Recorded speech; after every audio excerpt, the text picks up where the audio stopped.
Bonjour Julie, bonjour Sam, bonjour Pablo, bonjour tous les copains des lectures de Palou. Cette semaine, c'est la semaine des droits de l'enfant. Et dans le cadre de cette manifestation, j'ai décidé de participer à ma manière, en collaboration avec Cap Sud, coucou Florence, et vous lire aujourd'hui l'histoire d'un petit garçon qui va devenir très important et qui tout au long de sa vie va se battre pour le droit des gens. C'est le Mahatma Gandhi.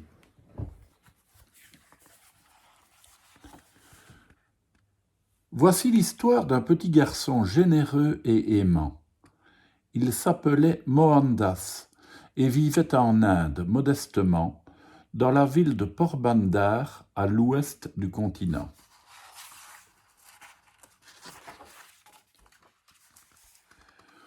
Auprès de sa maman, Mohandas apprit à toujours dire la vérité.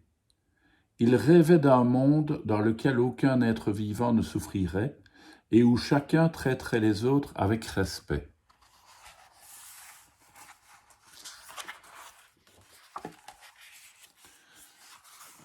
À 19 ans, Mohandas partit à Londres pour étudier le droit.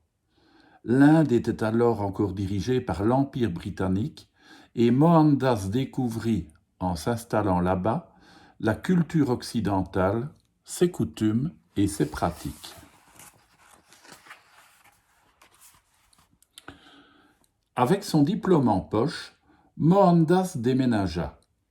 Il s'installa en Afrique du Sud et devint avocat. Mais les Indiens n'étaient pas bien vus dans ce pays-là. Un jour, dans un train, le pauvre Mohandas se fit expulser simplement pour avoir défendu son droit à voyager dans un wagon réservé aux Blancs, en exclusivité.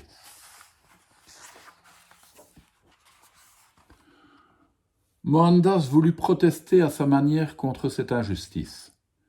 Il s'assit au milieu de la rue, restant calme et stoïque, et des centaines d'Indiens le rejoignirent pour défier la police. Ainsi naquit le tout premier mouvement de résistance pacifique.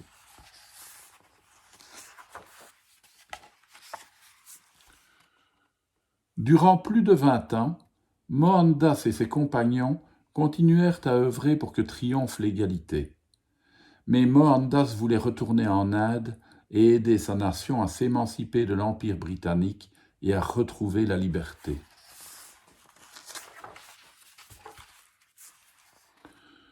De retour dans son pays, Mohandas retira son costume d'Européen et se mit à porter des vêtements traditionnels indiens. C'était sa façon à lui de soutenir les siens.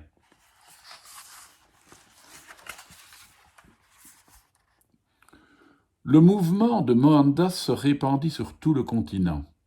Ses partisans protestaient contre les lois anglaises pacifiquement, en refusant de travailler et de coopérer avec le gouvernement.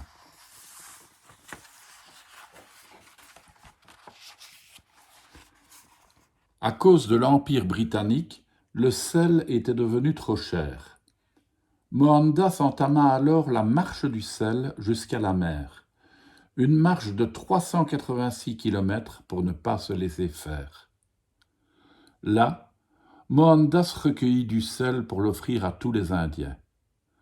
Cela toucha le monde entier et lui valut un grand soutien. Mohandas fut emprisonné pour avoir défendu ses opinions. Certains de ses proches moururent pendant qu'il était en prison. Alors, pour réclamer sa liberté, il cessa de manger pour de bon. Les Anglais eurent peur que Mohandas ne meure de faim en prison, et ils décidèrent un jour de mettre fin à sa détention. À sa libération, riches et pauvres se réjouirent à l'unisson. Les Indiens donnèrent à Mohandas un surnom très joli, Mahatma, qui signifie « grande âme » en sanskrit. Mahatma est le père de la nation indienne, mais pas seulement. C'est l'un des plus grands défenseurs de la justice de tous les temps. Et Mahatma, le petit garçon à l'âme généreuse et aimante, prouva à tous ceux qui rêvent d'un futur meilleur que souvent la paix est une arme bien plus puissante que la force, la haine et la peur. Voilà, une histoire bien intéressante me semble-t-il, et qui s'inscrit bien dans cette semaine consacrée aux droits de l'enfant, à vos droits les enfants, qu'il faut toujours songer à défendre. À demain.